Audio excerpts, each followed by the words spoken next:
Weather now as we take a live look outside. And actually, as Brittany was saying earlier, it really doesn't feel that bad right now.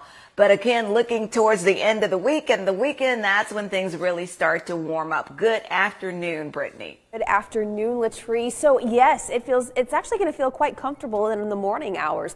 That's going to be our best time to be working outside. If you've got some mowing to do, especially by the end of the week and for especially this weekend, we're going to want to limit our time working outside during the peak hours of 10 a.m. and 4 p.m. because it is going to be very hot around here and that heat is coming very early this year. I do think that's a precursor for what's to come for our actual summer months. Today's allergy index, here's our new info. We have mold at 733, grass nil. None has been detected over the last 24 hours, so it's in our good range.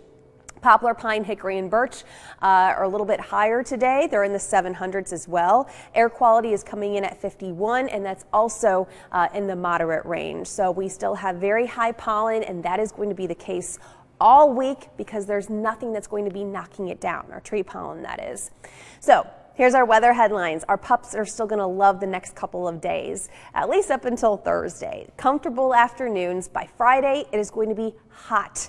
We're already going to be flirting with 90 degrees that day. If you're wanting to get out on the water, this weekend is going to be a good opportunity for that. If you thought last weekend was a nice opportunity, it'll be hotter. That water will feel really nice this weekend. So get those boats ready, prep them. By Friday, Saturday, and Sunday, you're going to want to be in the water. Let me show you what's out there right now. This is a composite. This is showing just some sprinkles out there. This is not a big deal. If you're out of Athens, you might have a few raindrops hitting your windshield or your garden, but the air temperature is in the 70s. The dew point is at 60. So there's a big big dew point and temperature difference. The closer that temperature and that dew point, it means the more saturated the air is. And there's still a lot of dry air in place at low levels. I don't see that dew point rising much today. So anything is just going to be sprinkles on and off throughout the day. Let's pull back. A lot of the action still to our west. That high pressure is building across the southeast, and we know when that high pressure builds, it keeps any rainfall at bay.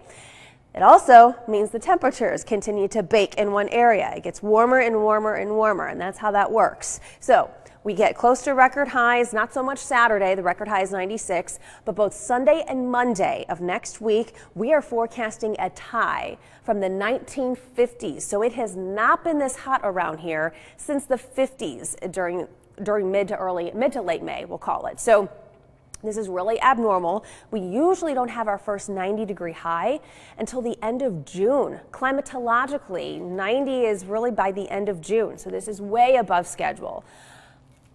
Because of that, here are some tips for the upcoming heat. Remember to drink more water, staying hydrated if you're going to be outside this weekend, lighter clothing.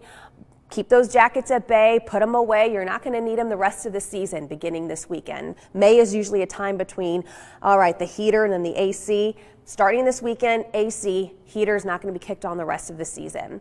Sunscreen, working outdoors morning and evening if you've got to work outside, and never leave children or pets in a vehicle. These are just some reminders. Usually I don't break this graphic out until June, but here we go. There's your new 7-day forecast. I also have the precip outlook through May 31st, which gets us through Memorial Day.